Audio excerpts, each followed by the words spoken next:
আহি গ'ল এইটো ইণ্টাৰেষ্টিং বস্তু দেই এইটো ফুলত হয় হয় হয় এইটো ফুলত এনেকে চুইছিলো যে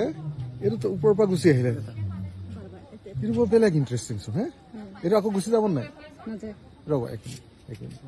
পাৰ্কত পোৱা যিবিলাক খুব আচৰিত ধৰণৰ অৰ্কিড তাৰ ভিতৰত এটা আচৰিত ধৰণৰ অৰ্কিড হ'ল এইটো আপোনালোকে নিশ্চয় দেখিলে এইমাত্ৰ যে মই এনেকৈ আঙুলিটো ইয়ালৈ ভৰাই দিছিলোঁ আৰু আঙুলিটো ভৰাই দিয়াৰ লগে লগে তাৰ পৰা এইটো উফৰি আহি মোৰ এই আঙুলিত গুচি আহিছে বোধহয় এই অৰ্কিডটোৰ নিয়মটোৱে হ'ল যে ই এটা